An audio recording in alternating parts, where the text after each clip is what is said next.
Hello బేటా కన్నయ్య ఎడున్నోరా? అది ఫ్రెండ్స్తో ఉన్నా. ఓహో, ఫ్రెండ్స్తో ఉన్నావా? సరే, ఇంటికి పోయిన తర్వాత తిన్నాక ఫ్రీగా ఉంటే నాకు మెసేజ్ చేయి, నేను అప్పటి వరకు వెయిట్ చేసేస్తా సరేనా?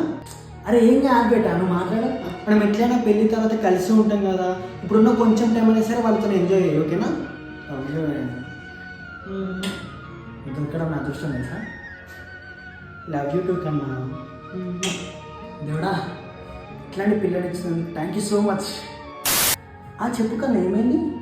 బెటా అది ఒక బియర్ తాగల, ఫ్రెండ్స్ జర దమ్దమ్ వేస్తారు తాగమని. బియర్ తాగుతావా? ఎన్ని తాగుతావురా? ఒకటే బెటా, ఒకటే తాత. మరి ఒకటే తాగాలి. నా మీద ఒట్టు? లేదు నీ మీద ఒకటి పక్క ఒకటే తాత. మళ్ళీ తర్వాత రెండు తాగినాం అనుకో, నేను అస్సలు నీతో మాట్లాడను, ఓకేనా? Love you beta. సరే, దొరకడం నా అదృష్టమే. బంగారం రా నువ్వు.